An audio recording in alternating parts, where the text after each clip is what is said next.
Hey everyone. I think we're almost, there's still a couple of latecomers, but because we're all pressed for time and we want to get on and we've all got to get home and we all want to listen to this talk, we are going to start. My name is Anna Magnus and I'm from the Walkley Foundation and the Media, Entertainment and Arts Alliance. I'd like to welcome you all here tonight to the Walkley Media Talks on the great subject of out of the box. We're going to look at how conventional journalism needs to spread its wings and go further than what we've already been used to.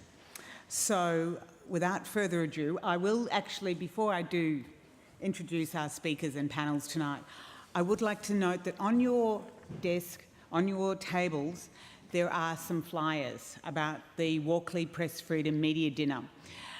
Press freedom is a really important issue that the Walkley Foundation takes upon its shoulders every year to raise money for press freedom issues in the Asia-Pacific region. I'll be coming around after we've had the discussion tonight because there's a raffle and I will see if you'd like to buy a raffle ticket, and it would be great because the prizes are amazing and it's on in 2 weeks in Sydney and we'll notify the winner, that's for sure. So tonight we have some very special panellists. We have Liz Mitchin, who is a Walkley Award-winning journalist and an author based in Brisbane. She is a reporter and editor with the Melbourne Age newspaper for a decade and most recently as the Saturday Age news editor. While the Age's environment reporter, she co-wrote a book with a scientist about bigger picture solutions to climate change called Screw Light Bulbs. She is now Queensland's editor for theconversation.com, Australia's best read independent online news and commentary website. Liz, there she is. I'd also like to welcome Catherine Feeney. She's a journalist, a blogger, a student anthropologist, I love saying that word, digital native and advocate for news media practice. She is currently head of the Urban Affairs desk for the business for brisbanetimes.com.au, Fairfax Media's digital Queensland masthead launched in 2007. She has served as breaking news reporter, entertainment and lifestyle editor, site producer, food reviewer, chief of food by the sounds of it, and editor of Brisbane Live, the site's groundbreaking live news blog. She's probably the best known as one of Australia's leading commentary on sex, love, dating and relationship. I should probably talk to her. Mark Taylor, come on down. Mark Taylor is a media and arts educator, editor and designer at Curious Works. Mark graduated from the Australian Film and Television Radio School as a documentary filmmaker and has been working closely with Australian Indigenous communities since 2006. In 2005, Mark co-founded the Sydney Latin American Film Festival, including Neighbourhood Cinema, where films are taken to communities not normally able to access events. And finally, and certainly not last but least, is Ursula Skinnerman. She has worked in radio and across media for the last 10 years, with a majority of the time dedicated to the ABC. She recently has completed a master's with first-class honours to add photojournalism and interactive storytelling to her repertoire. Ursula is thrilled to be leading the Citizen J project here at The Edge in Brisbane, which aims to support citizen journalists to tell their stories well. So I'd like to hand it over to Ursula and our panel, and I hope you all enjoy this evening. There are bathrooms out the back on the other side of the coffee shop. Make sure mobile phones are turned, not necessarily off, but just turned on silent, and enjoy.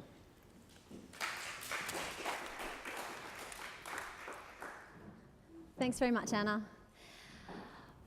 Just to introduce today's topic, there used to be, once upon a time, word of mouth and songs and cave paintings. Then came print, then came radio, then came television. For a long time, we've had print, radio and television, entirely separate mediums. Now we've got a plethora of mediums completely overlapping. Most of them overlap with Facebook, the Twitter sphere and online presence. There's so many of us who are telling our own stories. How many of you guys are citizen journalists here?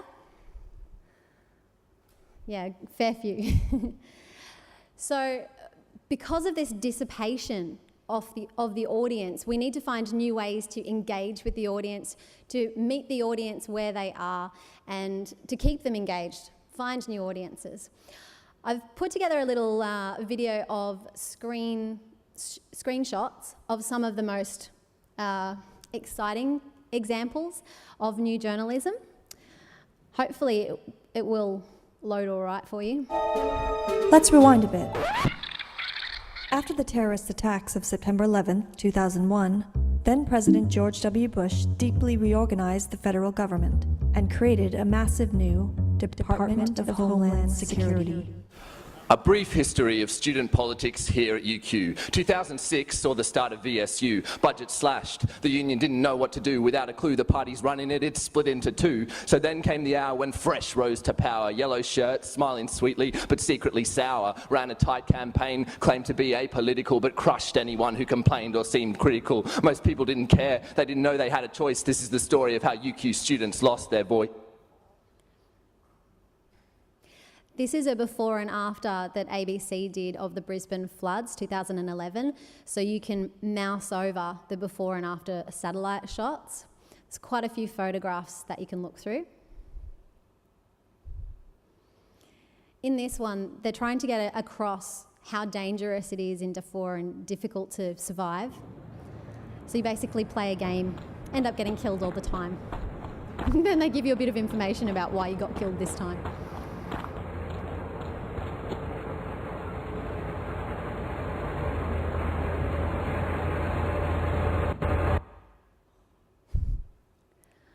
This is the most recent one. The crowd was very excited. People were cheering for us. Kayla had her hand raised in the air. You know, people had been cheering for her all along the course. So with that one, you could actually see the person in the crowd circled at that moment when the bomb went off and hear what they had to say. This one, ProPublica, shows which members of Congress were voting for or against the gun law. And this is a virtual tour of the Marcellus shale drilling site, so it's part of the fracking discussion. You can really spend a long time taking this virtual tour. Yeah, this one's a couple of years old now, but still really good. It won an innovation award that year.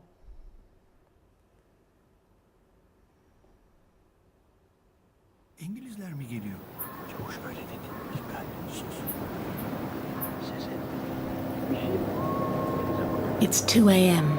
on this still, moonlit night, and Captain Faik is scanning the Aegean waters. There you go. So that showed some examples of gamification, interactivity, virtual tours, using music, animation, data visualization, of which there's many kinds, mapping. There's also things like transmedia, sketch notes, augmented reality, and that doesn't even start with the different methods of engagement, which Kat will talk a lot about. So the main reason that I've brought together these three speakers is the organisations they work in and the roles that they play are very innovative. So firstly, I'll go to the conversation with Liz. I'll bring up the website so you guys can see if you've never seen the conversation before.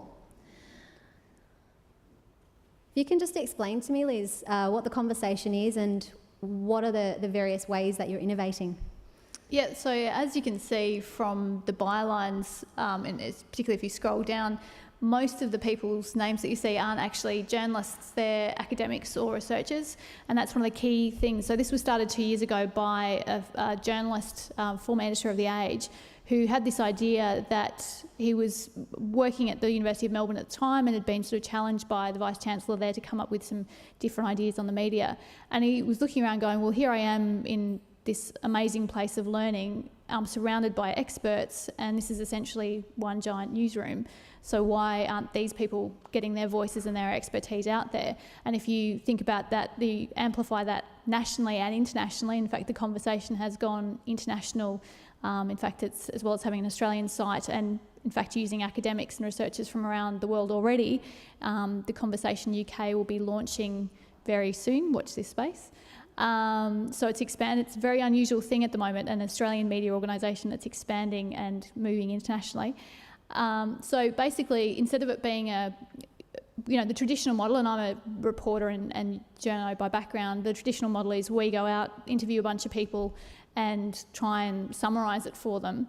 One of the things that a lot of these very smart people were finding, and we've been backed by Nobel laureates like Peter Doherty and others, were finding that in the process of simplifying stories, too often they were getting dumbed down and important nuance, important information was getting lost. So one of the key things with this is that we're trying to give the researchers a voice, and the journalists involved, like me, they're partly as talent scouts in terms of saying that's newsworthy, that's interesting, but also there to give them a hand with communicating what they're trying to say. So there's heaps more I can say, but I don't want to go on forever. But it's only been around for 2 years, and it's gone from being an unknown site to, as Ursula said, the biggest independent news site in the country, republished. It's all Creative Commons, and so it's republished through the Brisbane Times, the Courier Mail, the Guardian, Huffington Post, you name it. And in fact, we've got some slides that gives you an indication of the growth. It's been pretty enormous growth,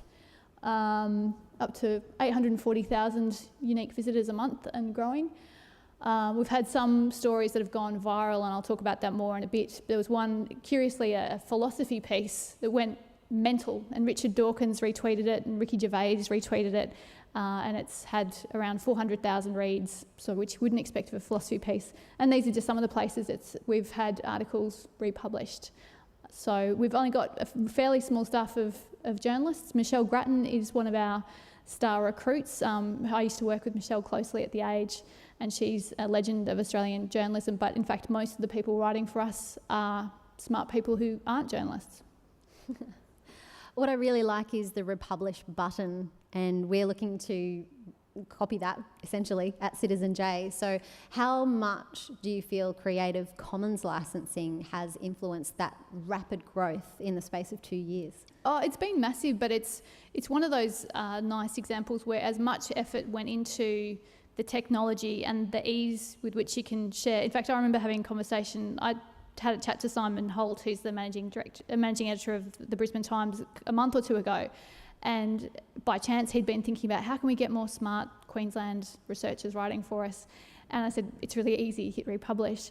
And he was saying, we've got a bit of a clunky system, I'm not sure it's going to be that easy. And he went away and the next day tried it, and it was. So we have incredibly smart development people, and that's not an area of strength for me. But we have some, in terms of the IT nerdy stuff behind it, it is pretty amazing, and it's very clean, not only in the way it's presented, but also in the way that it's the usability of it. And I think that's been a crucial difference in terms of other sites or other media outlets have tried to do this kind of thing before, but the fact that they got the IT side of it right, and they got the fact that it's online, it was designed for online. It wasn't a print thing with online tacked onto it. There were a lot of criticisms, for instance, of the Global Mail, which is, virtually disappeared now, because that, for a lot of people, was the online part of it was secondary rather than being a really key part of it, as this has been. The other thing that I really love about the conversation is the explainers, because I guess what a lot of us are concerned about is that lack of depth in our news. And what the explainers on the conversation site do is take an issue back to, well, can I see the big picture here? Can you explain it a bit further, Liz? Yeah, they've been incredibly popular, and it's surprisingly hard, as any journalist can tell you, and I know there's lots of you here as well, but to explain something simply and quite succinctly. But one of my favourites was a federal politician said during some recent bushfires that, these bushfires are probably creating more carbon emissions than all of Australia's carbon emissions from coal power and that sort of thing, and sort of said it in a throwaway way. And it's the kind of thing that tends to go unchallenged in the news media. How do you check that? So we had an expert put his hand up to say, I can check that out. And he did the numbers, and it actually turned out that the bushfires, as large as they were in terms of emissions, bushfires are actually pretty enormous. It's still 2% of Australia's coal-fired and other fossil fuel-generated emissions. So having that, it was 330 words, very short and sharp, but it was just something that, and in fact this is, we did a reader survey recently, and trust and independence and the fact that it's trying to explain stuff without an agenda is a really key reason why it's done quite well. And one final thing to say about it, which I think goes to the heart of, I hope, where more journalism sites will go. We make all of our authors sign a disclosure statement when they're publishing. So it's literally a ticker box thing. Have you got money that you need to declare? So grants or whatever. Often that's quite innocent, but it might be a research grant or something. Do you have any vested interests? Basically, it's just a 3-step ticker box. That's basic journalism 101 that should be asked every time you interview someone.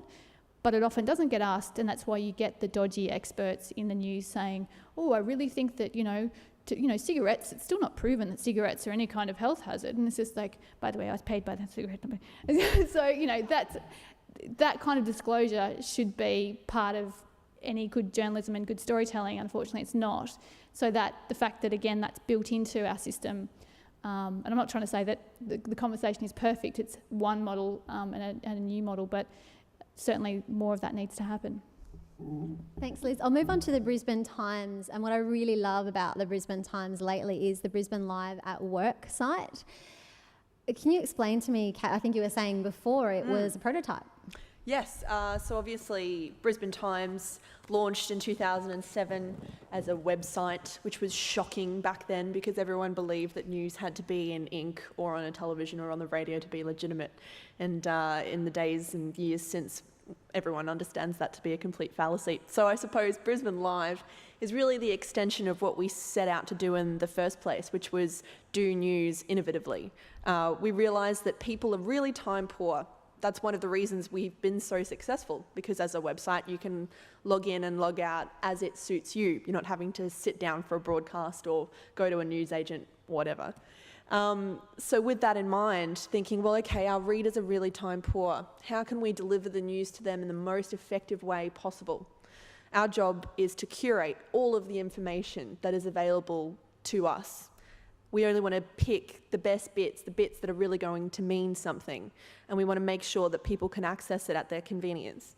We decided Brisbane Live at Work was going to be a great way of delivering that. Essentially what it is the very best bits and some funny bits and some light entertaining bits, because we all love variety, but essentially the bits that you need to know about what is happening in the city you live in every single day at work. And we'll kick it off at 8:30, wrap it up at 5. In a special circumstance like a natural disaster or an election, whatnot, we'll roll out the live format so you're getting constant coverage the whole way through. And it's been successful to the point that Western Australia, the WA Today, our sister site, have launched their own version of it.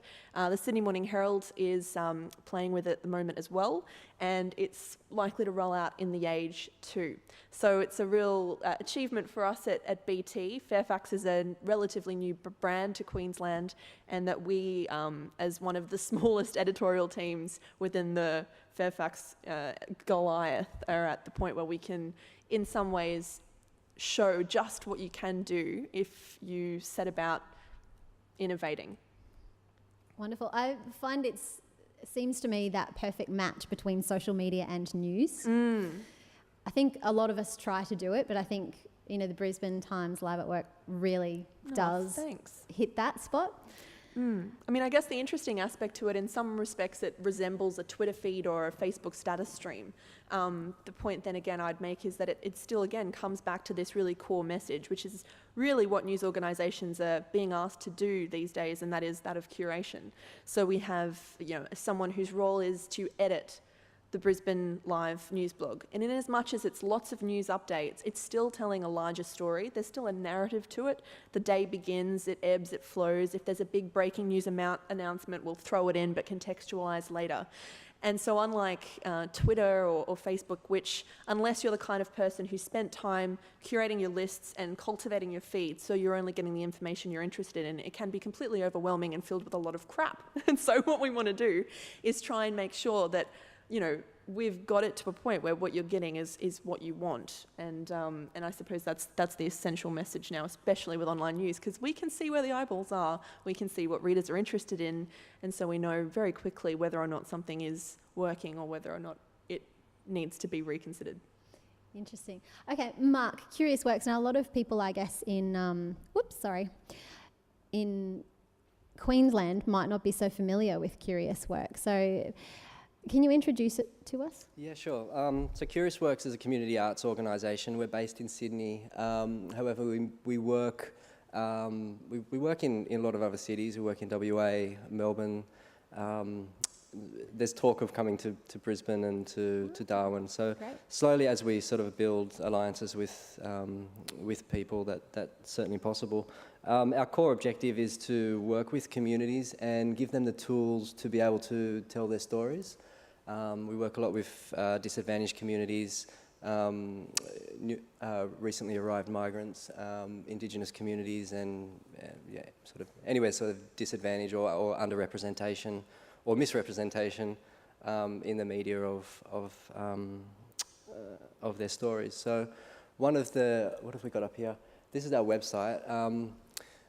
We're relatively small. We're mostly educators, and I bring to it documentary. So I come from a documentary background, and that's what I that's what I impart when I work with communities.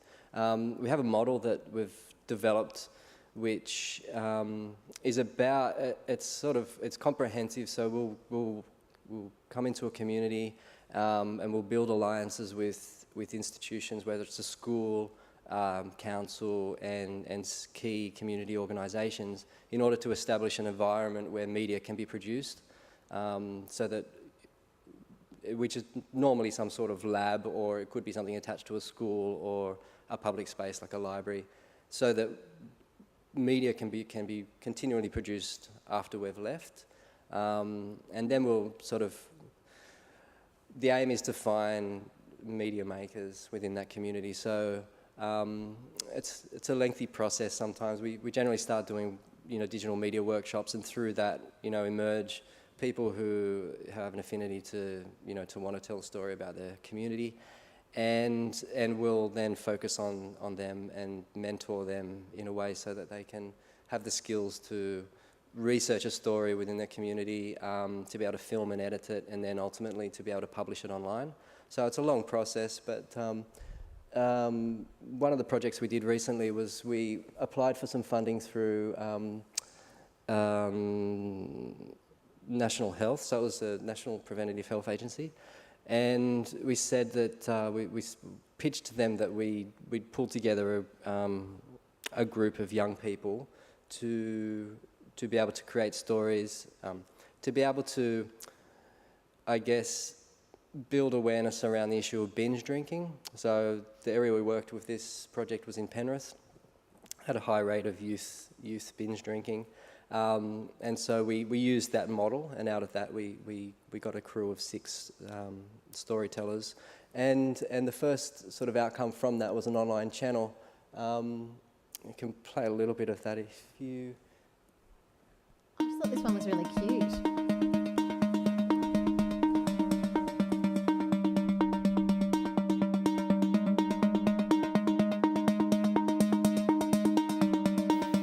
What most people don't seem to realise is that alcohol is actually a poison. I've got my pop who's got dementia from drinking. It's like we learnt a long time ago that smoking kills people, and we're learning more and more about the effects that alcohol is having on people as well.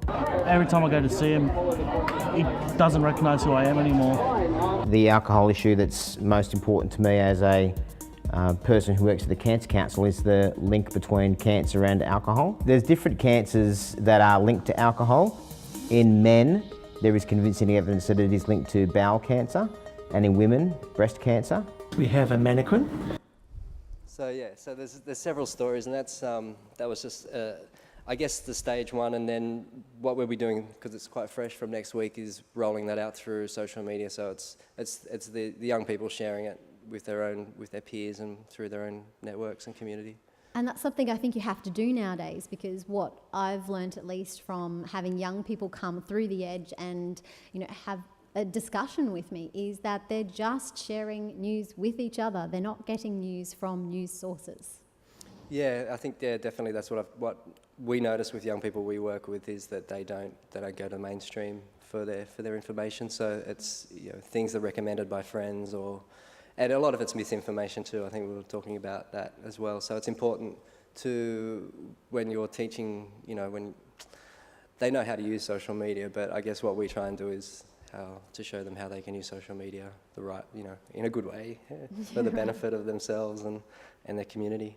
So another community that we've worked with is over in Western Australia, and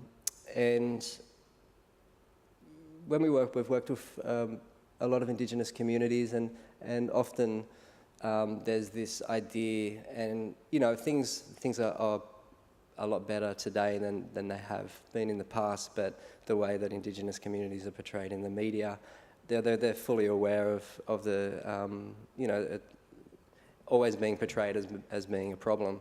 And so when we work with Indigenous communities we've worked with, once they've got the skills, they just want to tell positive stories about what's going on in their community. They really wanted to show the good, you know, show what they're up to, show how to catch a goanna, or, you know, like small short stories like that. So this is from... Where we come from. Yeah, this is from the Pilbara. So this is the Martu community which we've worked with.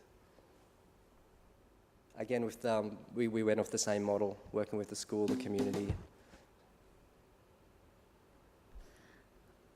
This is a fairly, I guess this is the type of story, media that we produce when we first engage. So it's sort of getting out of the camera and getting familiar with, with the media and publishing it. Okay, so this is where you start, this kind of story. Yeah. Let's see how much, yours is obviously much more HD than mine was.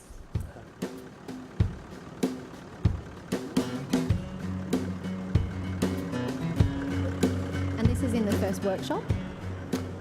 This would have been sort of the first published piece, from that community, as in like posted and circulated,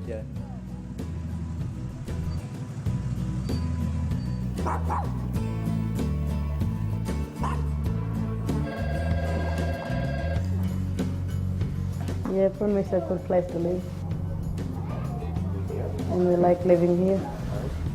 It's our home with all our families, our parents, our grandparents. This is where we come from.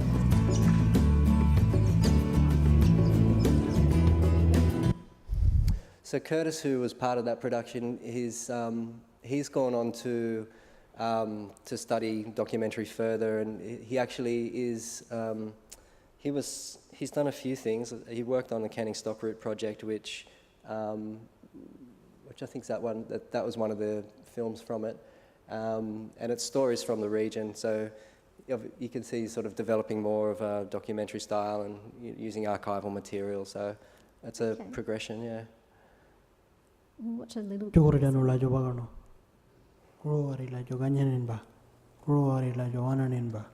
for thousands of generations. Ina Kamuwati can't change this law. Yuluberdinganya. Still goari la Joananin by Jugurba. Ngayon Golambo Ngura Widili. We were still living traditionally until the mid-1960s. Great. I think a lot of where you're coming from is quite similar to what Citizen J does, in terms of what we're about is empowering members of the community to tell their own stories. We have a fair few Citizen J people here this evening. Yeah, and it's a really it's a big shift, I think, isn't it? In participation in the news, or participation in the media. Yeah, it's not that long ago that the media was on a pedestal. Yeah, definitely. I shouldn't use the word media.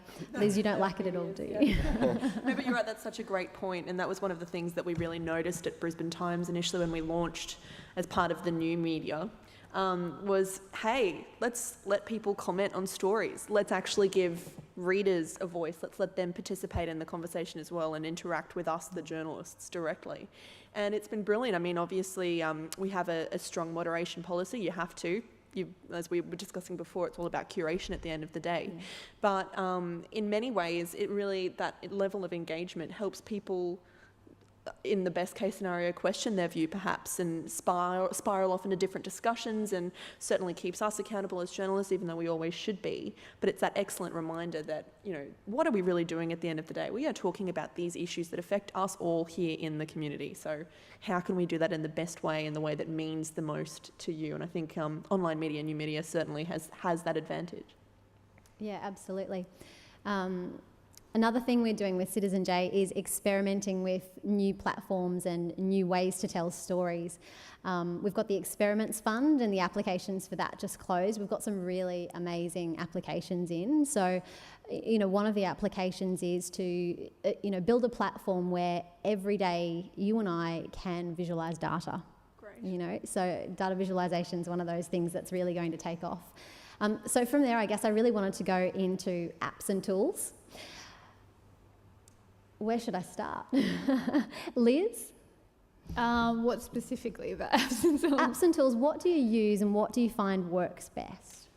Well, I mean, for my role with the conversation, in some ways the conversation's quite simple. I mean, even though it's an online website, it doesn't have the bells and whistles of a lot of, say, data visualisation, which can be great. Like, I think the Guardian and New York Times and a few others have been kind of at the forefront of, and for people who maybe, whether it's here or watching possibly at home, I guess it's sort of turning, let's say, in fact, I think the best data visualisation that's been done in Australia was done on Hungry Beast.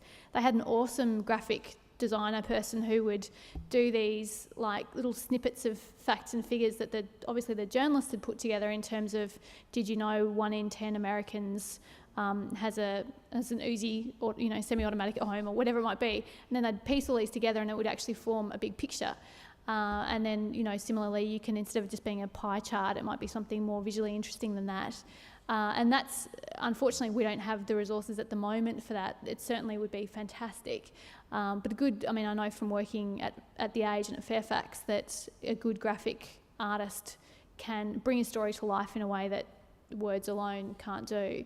So, but in terms of the conversation, we tend to use, in terms of sharing the content, it's largely Facebook and Twitter.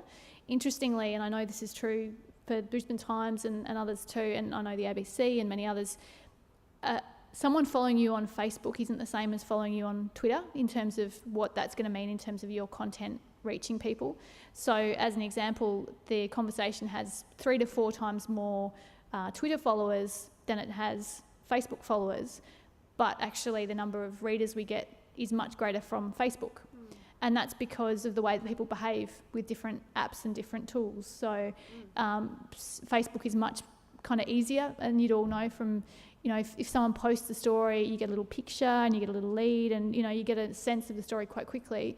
Twitter is generally, particularly recently, cut out the images. Images are really great for getting people to click through.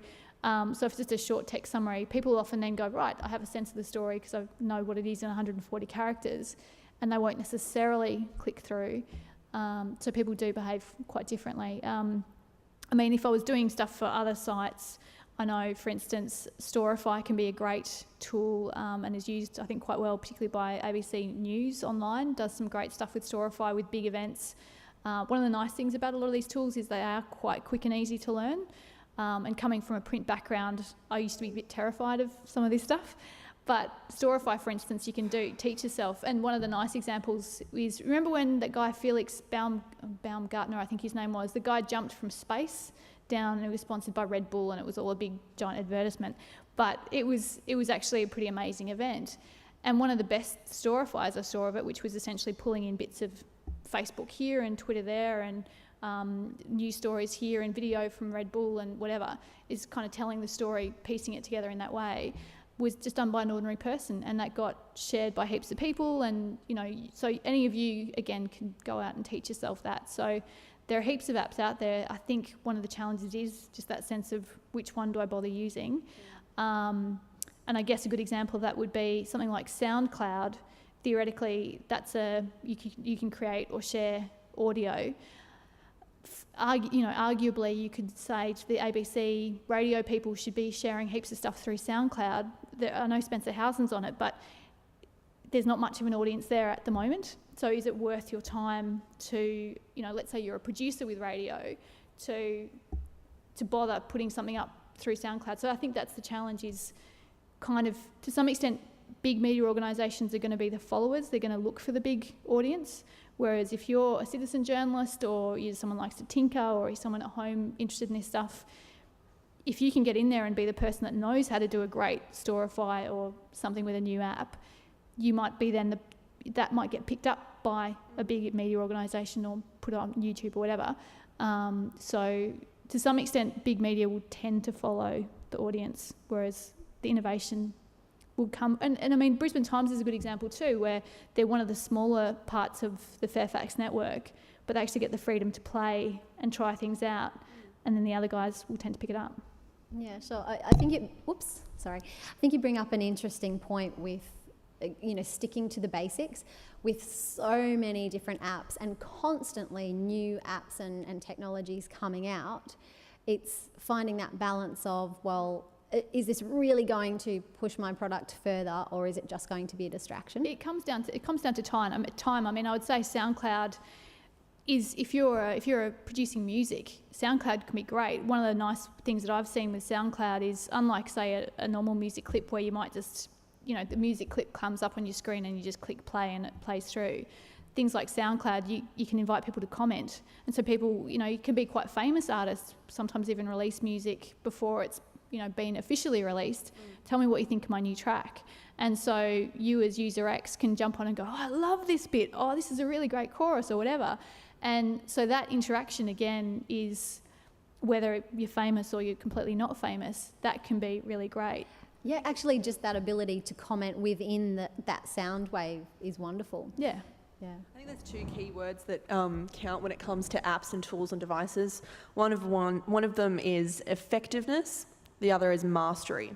I think the question you need to ask in order to filter through what is it that works for me is that idea of, okay, is it going to be effective in what I'm aiming to achieve? Now, Twitter can be effective if it's used correctly and you're clear about why you're using it. Same with Facebook, same with SoundCloud. From a very basic level, I would think that what is very effective isn't necessarily the latest gizmo. Storify, for example, is great and jazzy and looks really snazzy if you have it in a news story, but unless it's actually enhancing your product, as you rightly point out, why bother using it? Why waste your time just because it's newfangled and fancy? I think something you really need to consider also is then to determine whether or not something is going to be effective, you need to be able to master the tool in the first place. There's no point wading out into the big blue ocean saying, I can do the Twitters, without really understanding what it is the Twitters do for you. And I think a lot of people just need to stop and take some time out to figure out, okay, well, how do I master this tool? On a very basic level, I'd say that the apps and tools that I use on a regular basis are Twitter or Facebook. Twitter to seek out news tips and see what's trending. Also to engage with people that have an opinion, and occasionally set up an interview with someone who I know is using Twitter prolifically but doesn't answer their phone or answer email. I'd also then use something like NetVibes, which I've switched to because Google Reader is shutting down, which is a major problem for a lot of people, because if you're not familiar with RSS, I recommend you get involved with it. It's a brilliant way to monitor what's happening all over the world in the time that is finite to us. And you can, like Twitter, subscribe to the channels you're interested in. And then the other apps and tools that I would use would be things like Instagram, which is brilliant because you can push out to a range of social media platforms with a sexy pic that everyone's interested in, and you can gain traction that way. And I think when it comes to, that feeds into mastery. I only use these tools because I know what they do and I know how to use them effectively. I actually should have mentioned Report It, which is an app for recording. So one of the things, I guess, how far the technology's come. When I was a uni student more than a decade ago, and we were recording radio stories, so this big clunky equipment we had to carry around, and it was just horrible heavy stuff. When I did a stint recently with ABC Radio, literally all I needed was my phone and a microphone. So Report It is I'm trying to remember the actual tie line, that's right, that's what gets referred to most of the time. You can record and see the levels as you're doing it, which is obviously important in terms of good quality, nice sounding audio. And you could get away without a microphone too, so if it was just for something you're having a play with. But I mean, for the fact that that's being used by, you know, a national broadcaster, and it's in fact very easy to use. So yeah, there's those sorts of things too. I'd add Evernote or something like that to that as well. Using the cloud is brilliant because then you can pick up your story from anywhere. If I'm at a media call with the Premier and I need to access a file that I had stored on my desktop computer, it's pretty redundant if it's at my desktop computer. But if I've stored everything to the cloud, there you go, Premier, well, actually in 2005, and so on and so forth. And so being flexible and dynamic and thinking outside the space like you, I mean, when we first started at Brisbane Times, we were issued jazz jams, like little Telstra mobile phone devices, and they were cutting edge. And they were supposed to suffice for everything, pictures, video, we had to do it all, which was unheard of back in the day. And there are a lot of journalists who were not interested in working for the Brisbane Times because they had to take, gasp, their own photos. It's a completely different story now, as you and everyone here would know. And I think when it comes to mastery as well, something as simple as learning how to not only master the content and apps available to you, but something like your mobile phone, and maximising the efficiencies that you can find in there, sound recording, video recording. How can I capture the information? And what we're constantly asking ourselves when we head out on a job at the BT is, how can I capture this story in the most effective, engaging, innovative way? Maybe a video is going to be better than me taking quotes of some politician and putting it down on text for you to just skim over later and maybe retweet it so you look impressive to your followers because you've got like hashtag quid poll on the end. So I don't know, because when you're looking at devices, when you're coming from a visual perspective, there is still a lot of technical skill that's wrapped up in it as well, isn't there? Yeah, there is, yeah, definitely. And graphics is a big one, yeah, like what they were using in with the kinetic typography and things like that as well. And just being able to visualize a story, with the pictures, like you're saying, that you be able to attach a picture or get a message across through graphics is powerful. And if you can, frankly, if you bring want a that job into in media, your apps that's a and your smart devices. thing to train in, because there's a shortage of good people in that area, and the people who are good at it are in high demand. Yeah, definitely. I'm interested to know how much time and resources are devoted to organisations, your organisations, looking at new apps and ways to tell stories. Does that happen? Is there any ability? Is there a person assigned to do that? Or is it just as the need arises? At Fairfax, definitely. Speaking from within the Brisbane Times newsroom, would be close to 2 years ago, we decided we really need someone whose job is to do that. So we created the position of social media editor. That was someone who was to curate all of the information we were putting out on Facebook, Twitter, etc., but also someone who was constantly thinking about how can we innovate. This is how you should do a tweet. This is how you should do a Facebook status update. Is there a better way we can be telling our stories? And it's curious that you mentioned the Twitter, you get less clicks through on Twitter than Facebook. I mean, the art of headline writing has really come into the fore again because of Twitter, because it's all about how you craft your tweet, and there is a craft to it. And so that was us within our newsroom, but the same thing was happening. And in fact, our former social media editor is now heading up social media for the Sydney Morning Herald. So Fairfax is very much always trying to figure out how can we innovate and how can we do things better. It's very competitive in the media world, as we all know at the moment. So certainly we're looking at that aspect all the time. Okay. No, what about you? Yes, we did for a while, and just within our own organisation, particularly more so on art projects rather than working with communities to help them communicate their stories. When the apps and the sort of what we use with communities is often the communities we work with are new to technology and digital media. So I guess what we're looking for is ways to streamline the processes. And I guess there's leaders who are so WordPress. I would imagine that WordPress are kind of leading in our eyes because of, particularly with publishing video. There's a lot of themes out there now and plugins that just make the process so easy for someone to communicate their stories and to put different media out there, whether it's video text or audio, and then to have that link into Facebook and other social media without having to repost things in different areas. So I guess rather than look for new applications, we've just been looking at ways that existing apps work best together, so that you're not spending too much time on each one. Having one that auto posts to another and things like that. Yeah, and that's that mastery again, isn't it? Really understanding how to use it effectively. Yeah. I'm getting the consensus that it's all about enhancing the product and streamlining your work. Yeah, streamlining your work is so not important. getting caught up in what's the latest. Exactly, yeah. Which can be hard. I think it can. Yeah. It's funny actually, because as we've been talking, I keep thinking of more apps that I use, like Dropbox and stuff, which is also free and really handy. But I really should stress, because there are a lot of people out there who are quite intimidated by technology and sort of feel like, I'm too old, I'm too dumb, I'm too something to learn this stuff. So I should out myself as being pretty dumb in this area and having to learn this stuff. So the best example of that would be, and as someone that now uses all this technology, nearly a decade ago I was up in the Torres Strait on one of the islands doing a story about actually climate change and talking to some of the islanders. And anyway, I was talking to one of the priests. There's a lovely guy, and we'd been having a chat. And he had this thing hanging around his neck next to his crucifix. I was like, oh, what's that around your neck? He's like, oh, that's my USB stick. Yeah, my life's on that. And I was like, oh my God, I don't even know what that is.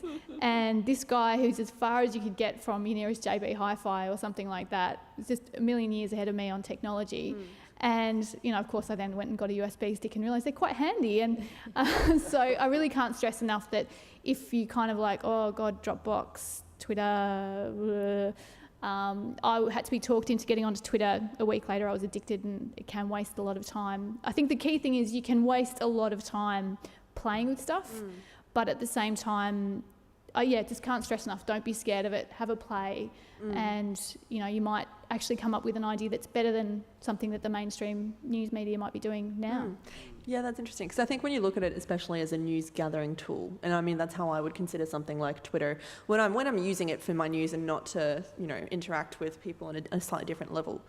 But it does. It's you can draw really similar analogies to it. Looking through Twitter is almost sometimes like putting the phone call in after phone call after phone call after phone call, and I'm not getting anywhere. Why am I not reaching anyone that's really giving me what I want?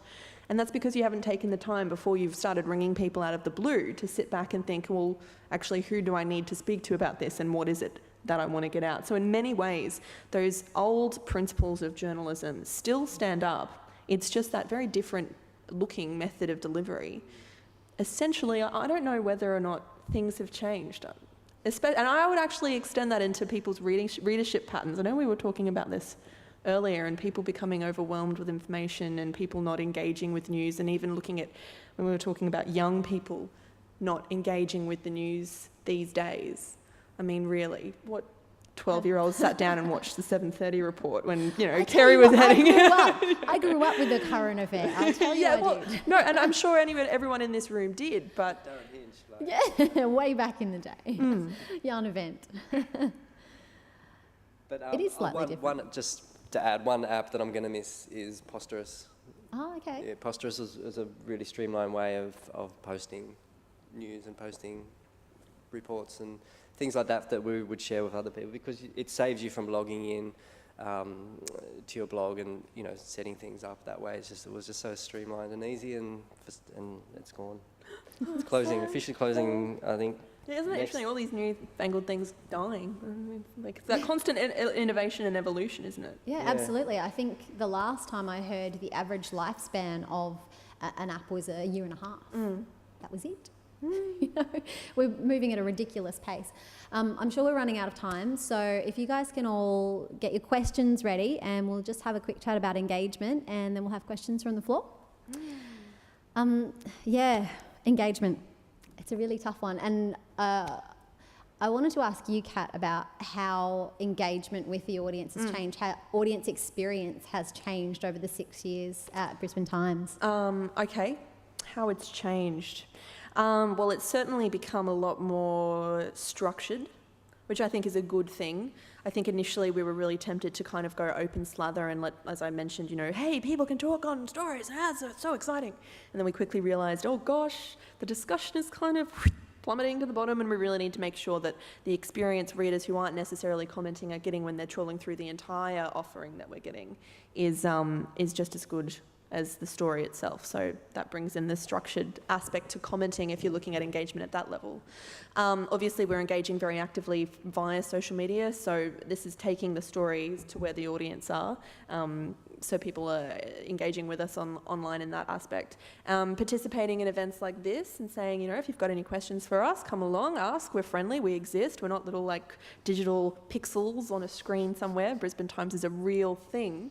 And I guess, in terms of how the engagement experience has improved, well, I'd like to think it's improved because people have grown accustomed to asking more of their media. I mean, you used to yell at your television and not really get anywhere, but now you can kind of send us, we probably won't respond to the completely offensive and, trolls exist, we all know this. Emails, content feedback, but we will take on board audience feedback and we will improve because as I mentioned earlier, we can see where you are, we can see what you want. That used to mean people were scared because they're like, oh, you'll just put up celebrity stories and there'll be no depth. Not true, because when you look at the statistics, yes, people will click on the latest Kardashian story, but they'll also spend a lot more time reading through comprehensive coverage of the Boston bombings, or even a local government story, or when the sackings were happening here on a local level as part of the public service cuts. I mean, those stories were just, people loved them and ate them up. And I think... and how much were they actually part of the story? How much was the story made by the community, that was a real not just conversation, you? exactly, Yeah. because we're asking, hey guys, what do you know about this? Just like Talkback Radio has, and sure enough, other main elements of mainstream media have. But we have such a direct relationship with our readers. I feel, really had built a sense of community around this story, and that was something that was very special and meaningful to us. It provided for great journalism, hopefully answered a lot of questions, and really demonstrated the potential of engagement in mainstream news media. Engagement's a lot different in Curious Works, Mark. I'm interested. Yeah, I was actually, if you could can you pull up the website? Yeah, sure.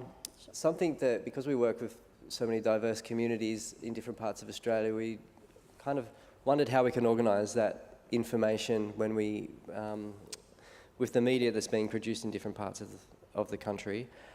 So one of the... Sorry, it's taken me a moment. That's okay. In the website we had developed last year was to think of this idea of the user being able to take a journey to a different part of Australia and learn about a community. So essentially what it is, it's we're tagging stories to locations, and we've just created an interface where you can, if you wander up into Journey, I think it says there, or onto the left. Select a journey? Select a journey. So let's go from Chile to Australia. So from Chile to Australia, this is one of the storytellers from Western Sydney that came up through one of our projects, and it's about his family story in the migration from Chile to Australia. So it contains different interviews with him as a filmmaker, projects that he's worked on, even a story like Villawood Mums, which is a very interesting story about two very different experiences of Villawood Detention Centre, one from a Chilean refugee in the 1970s to an Iraqi family who came there in the 90s. And it just shows how things had changed within that institution over that time. In the 1970s, it was a really open, family, supportive entry point to Australia.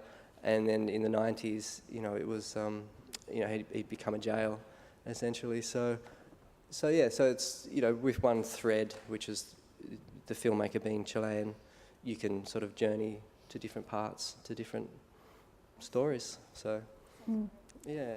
Just well, yeah, that's a one way of looking at it, yeah. Great. Shall we throw it open to the floor? Yeah. Come on, journalists, bring it on. Okay. Questions? Guys. No one ever wants to be the first. It's always like this. I do a few lectures at UQ. It's always like this. Journalism students, There we no go. question. Question. Yeah. Just wait one moment. Stephen will bring the microphone over to you. Is it sometimes important to keep publishing stories on a topic or a style of story that doesn't get a lot of page views or comments? Definitely. Yeah, definitely. If there's a story that deserves to be told, it deserves to be told. I mean, you don't just write a story for the sake of it because, you know, you think you heard something somewhere along the line and maybe possibly it could be something of interest. You have to be rigorous in how you come up with a story idea. But if you have an idea for a story and it's a legitimate story, by all means, it needs to be published. I think it's a question that we are very careful to ask in our newsroom, obviously, and I think maybe it's a little bit different working in a non-commercial mainstream news media environment. But from our point of view, certainly, the conversation would be... Well, I can actually comment both from... I mean, the conversation publishes stuff all the time that's everything from the big picture stuff to very niche sort of topics. But actually, probably speaking more with my old age hat on, that's a really tricky thing. So the whole, do you keep publishing worthy stuff that no one cares about, is a dilemma that all media organisations have to grapple with. And so it's something I say virtually every time I go to a talk is if you think an issue is important, click on it. Because if you're not clicking on it and if people aren't clicking on it, then you are essentially sending a sign about what kind of news you want.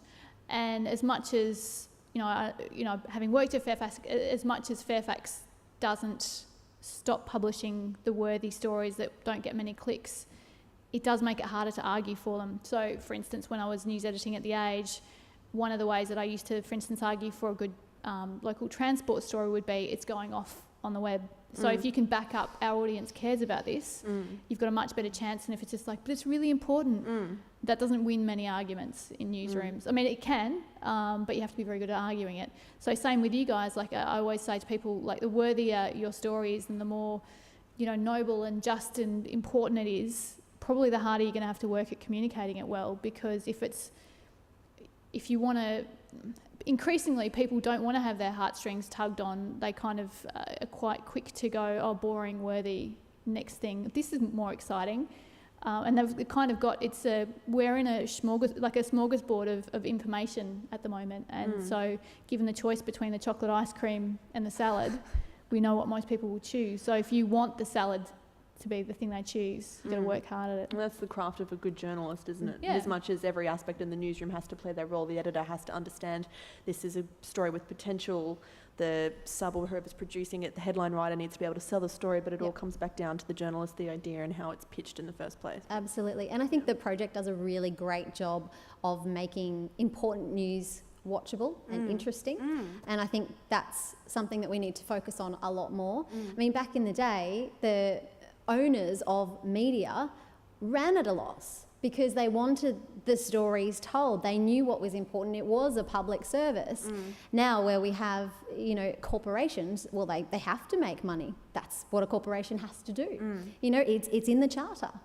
So, there's a big problem there, and we need to challenge that with good journalism that innovates to make significant news interesting. But even back in the day when you had, news proprietors who were willing to run at a loss, one of my favourite quotes from it's either earlier last century or possibly the century before, I think it was earlier last century, from an English proprietor was, our job is to make everything interesting, and that takes the highest degree of skill and ingenuity. And that's true. If you want people to bother to click on your story or your blog or whatever it is, you can't go, well, you should look at it because it's important. Doesn't work. They won't, So it's a figuring out, I think this is important and I think this is worth your attention.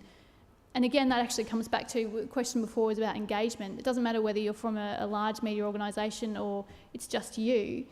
One of the key things is always thinking about your audience and what they care about and how best to communicate what it is you want to communicate to that audience, and not just being I'm going to just throw it out there and somehow the world should care. I think there are a couple up the back as well. Wow, they're everywhere. Okay. Hi. I'm an international student, and I've noticed that the lack of student or youth interest in news stories nowadays is not necessarily because of the way news organizations package their news, it's just simply that they don't care sometimes. And I was wondering, would you attribute that to maybe cultural or education issues? Because, for example, I've traveled a lot, and a lot of the friends that I have abroad or international schools, they show a lot of interest in news stories. They keep sharing and having conversations about it on Facebook or Twitter. Otherwise, I came here and some students I try to talk to about these things, they just don't care. And I don't think maybe necessarily it's the media's fault. I think maybe there might be cultural or... Oh, we're Australians. No, yeah. Just go and watch the footy. I mean, that's the challenge that we've faced, or that anyone's faced, is, yes, it's a crowded marketplace. You're having to compete with all of these different products in the market, and you got to be sexy, you got to be relevant, you got to be fresh, you got to be doing everything all at once. It's a huge task, and it's interesting that you point out perhaps some cultural differences, maybe. Wouldn't you say that also you have a responsibility maybe to also, as the media, not just conform to what the reader wants, but also maybe educate them on what they should want? Definitely. Yeah, happy to, if you're happy to read.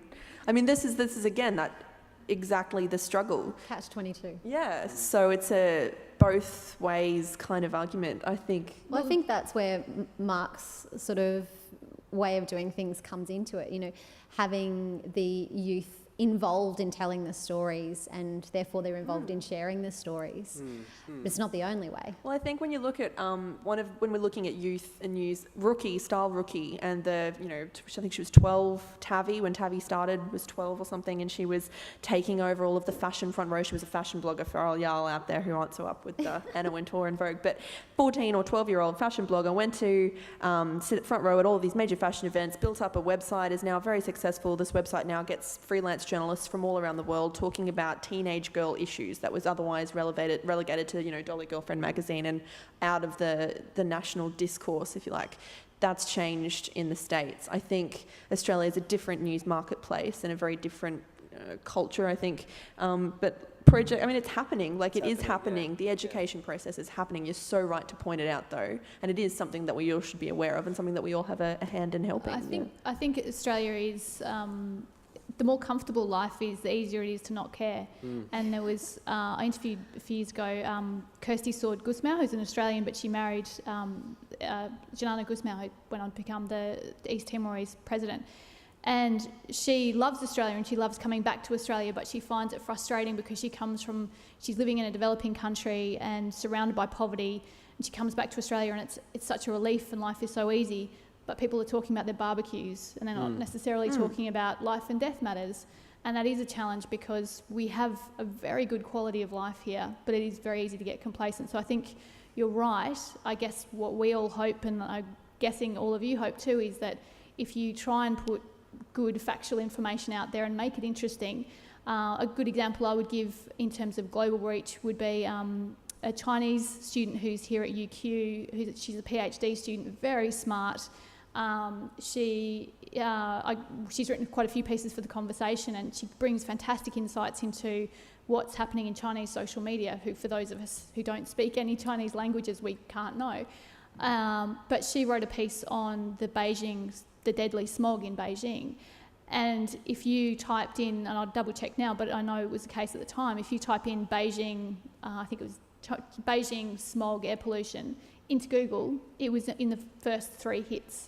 So if you're interested in that topic, she's written this really smart piece, published here in Brisbane, or published around the world, but from Brisbane, and she's now on Google, one of the top hits. So I guess that's, I suppose the hope is that as much as there is that apathy, quite often, if someone's going, oh, what's the deal with that Beijing smog, in their little phone, hopefully they find something, a good piece.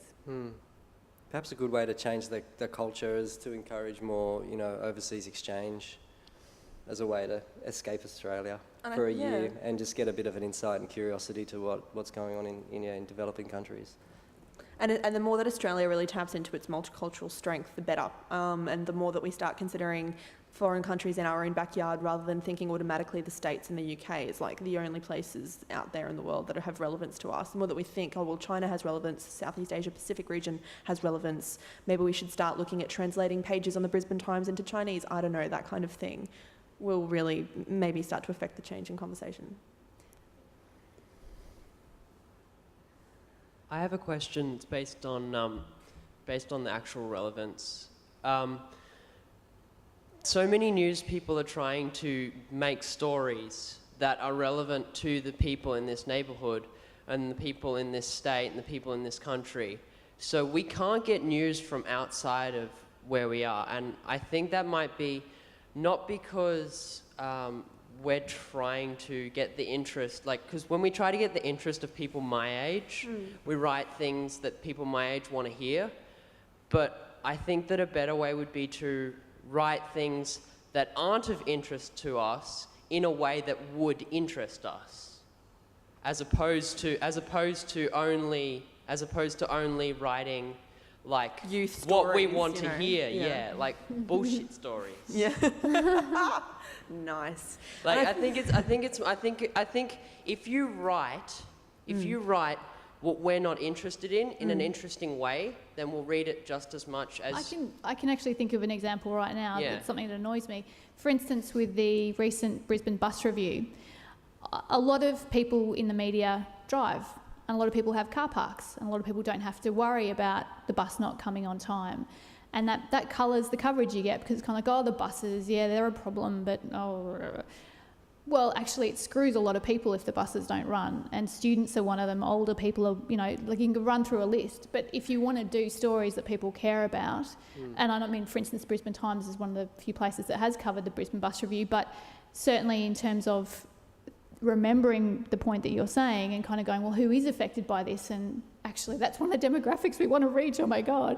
And making sure you include people's views in it and stuff. I mean, that's a classic example where, if you went up to someone on the street who was 15 and said, do you care about urban planning issues?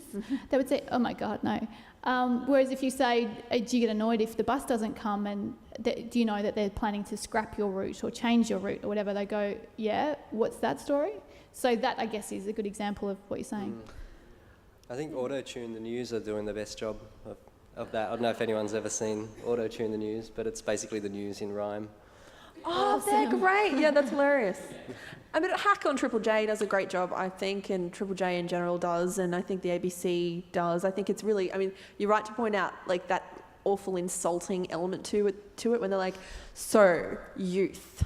That means, like, punky kids doing graffiti, sort of, and I know we'll create a Facebook page and just do it, like, out there, kind of. Yeah, and I guess and that's, again, why the onus really is on young, interested, active minds to get involved, participate, say, this is how we think you could do it, and you're so right, it's curating again to your audience. Yeah. The Hungry Beast were pretty spot on Yep, with it as exactly. well. Yeah. I thought Hungry Beast was hit and miss. But I mean, to some extent, you have to have hit and miss. You have to get the good bits. You have to put up with the misses as well, and that's true. I mean, that's true of all news organisations, actually. So. Yep.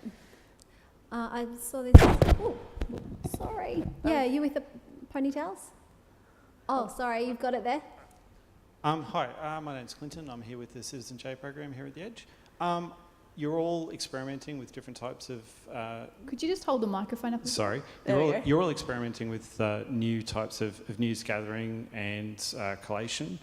I'm just wondering if you've tried different ways of working out how successful those new things are, like if you're trying different ways to work out how much engagement you've got with your communities? Sorry, so just sort of clarifying, so you're asking how do we know whether or not our story it has relevance, or how I as a journalist gather news and whether that's working? With the three of you, you're doing experiments in news, and I'm just wondering if you're doing different ways of trying to work out how successful you are, or if you're using the standard old ways of working out how successful you are. Success, it's like that word quality that everyone likes talking about, isn't it? The death of quality journalism. What is and what isn't successful. I don't know, hopefully I'm in the right ballpark here with my answer, but I guess when I look at measuring success, speaking personally for me as a story that I've written about, say, the Brisbane bus review, the way I would measure success would be a mixture of both. Again, it feeding into that message of same but different that I raised before, in that I'll know my story has hit the mark if news bulletins pick it up in the evening and it runs on the telly news, and then if the paper picks it up the next day and it's in the paper and you kick off the news cycle, that's an ancient benchmark of journalistic success. Another way, though, that I would measure it that perhaps would be slightly different is through retweets and shares on Facebook. That's a pretty obvious one. Perhaps also whether or not, I mean, we're advantaged, and I think we're all slightly advantaged in that we work in the new media space, but I'll be able to see how many hits I've had or how long people have spent on my story, the time on site, which is a new metric that increasingly big commercial media organisations are looking to measure in, because, hey, advertisers really like it when you sit on your page for a long time. So they're probably some of the ways that I would benchmark, if that answers your question. Yeah. I mean, yeah, there's lots of different ways. I mean, there's direct audience feedback. People are generally quite happy to tell you if they love or hate your work. Usually in the middle, not so much, but love or hate.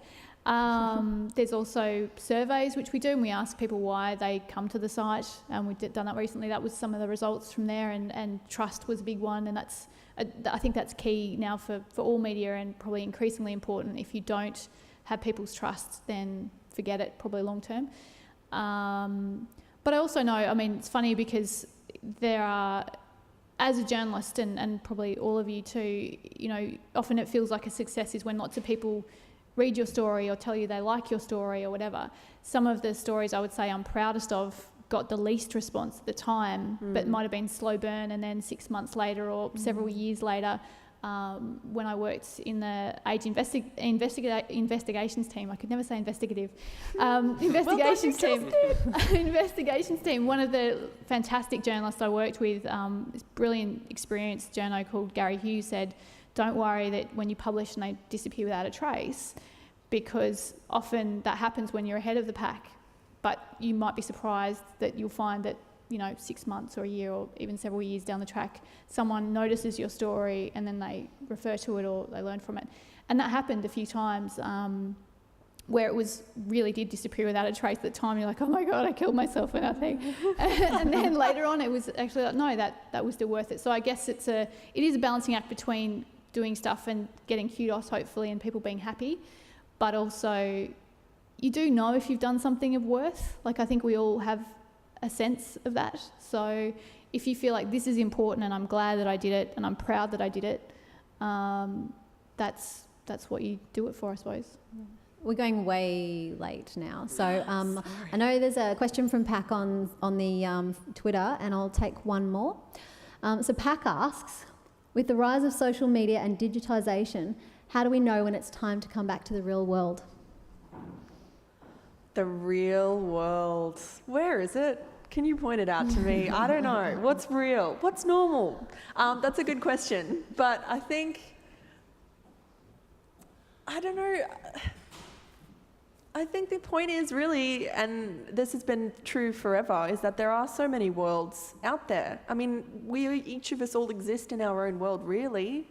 And I think that when we're looking at digital media, for example, to say that you can somehow disconnect from it kind of ignores the idea that everything is so integrated these days anyway. And as much as all of our worlds happen to collide and exist comprehensively as some notion of humanity, so too do all of the elements that create the media, much as we hate that term. And as long as we recognise there's diversity within those big titles, then I don't really think the question really needs to be about coming back to anything. I think we can just exist as it is. That's maybe a little bit metaphysical, I don't know. Mark, you're in the real world. I don't know about that. It's a great question, and I think it kind of calls into the, well, I guess we use digital media as a tool, so when you no longer need it, you put it down and come back to it when you need it. And that's such a crux of the argument, isn't it? That it's just a tool, and it's easy to lose sight of the fact that apps and online and mobile are just tools. Yeah. So I guess that, and a media. It's also a medium as well, and a way to communicate.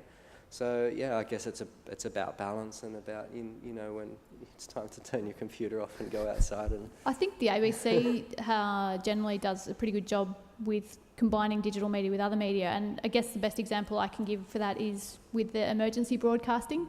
And I was involved, I just did one overnight shift with the recent emergencies, all the flooding and everything. And what was so telling about that was digital media was really important in getting the word out about road closures and tune in now if you're in these areas. That's incredibly important, and they have a really good protocols and it's very effective. But often the most effective storytelling was talkback radio. And it's the simplest thing. It's someone's voice at the end of a line, and it might be a crackly line, but that's okay in these circumstances because they're dodgy lines. We're lucky to have lines at all. One of the people that called through was a guy who was wheelchair bound, completely in the dark, and he was calling in to say, thank you for doing this broadcast. It's basically Rebecca Livingston was doing it. It's just like, Rebecca, you're keeping me company, and it's so nice to hear from the other listeners. And the power of a guy saying about being alone in the dark with no one but his little wireless, it speaks for itself. And so that's, I guess it's the not getting bound up in, I have to use digital media because that's the latest thing. It's what's the right media for this? And sometimes the very simplest ones are the best. Absolutely. Okay, last question.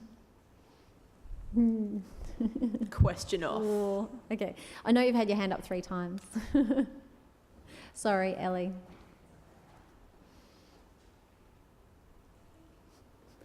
This is a question mainly for Mark. Working in community media, how do you overcome the obstacles that community media has, which I think is not having a lot of money and not having loads of resources, and probably not trying to convince people to kind of work for you for not a lot of compensation? How do you overcome those obstacles?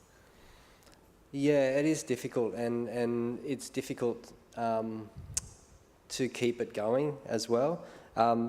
First up, when we're trying to establish the environment where media can be produced, that's where we try and, the school has resources, and then it's about helping them to choose to make the right decisions of where to put those resources. So, for instance, when we were over in WA, the school was about to buy a whole lot of new computers, and so kind of, have you considered buying Mac, and the difference between Mac and PC and things like that, and just small decisions like that. And in the end, we convinced them to buy a Mac only because as soon as you turn it on, you're engaging. The kids there can start using photo booth.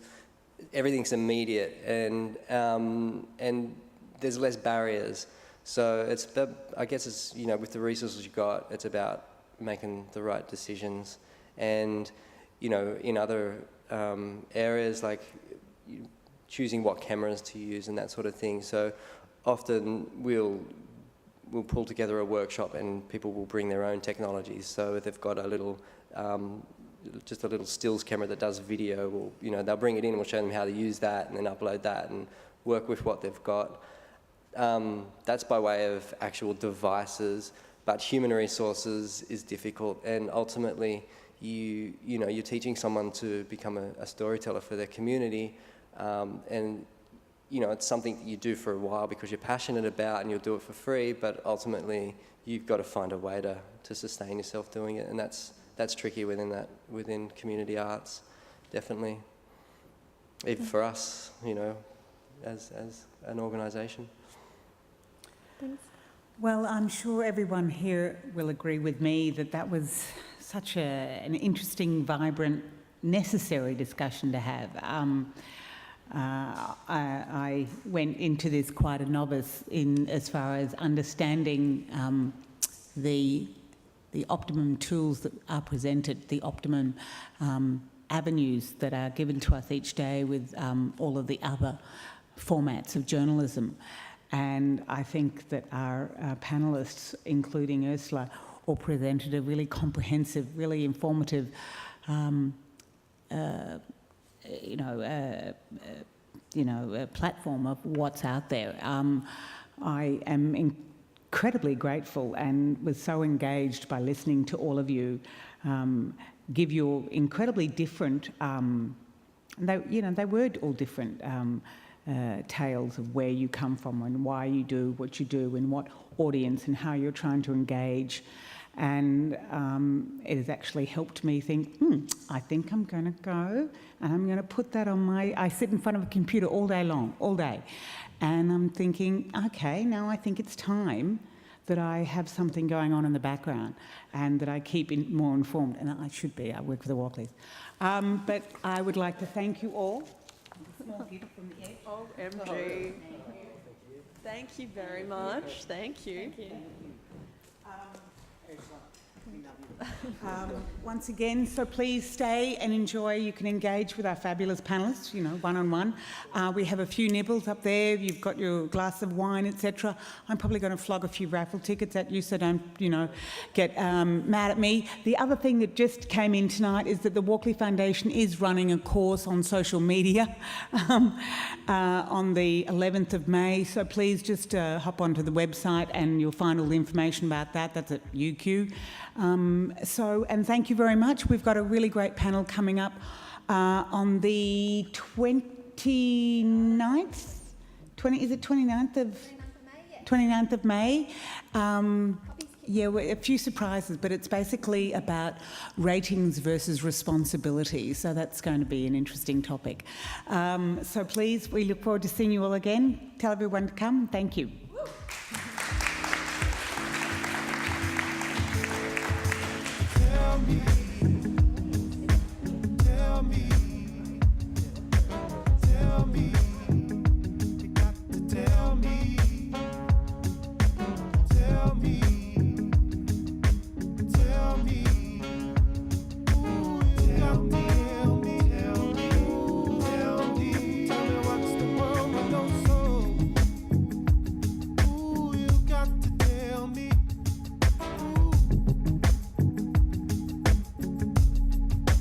What's the world with no soul?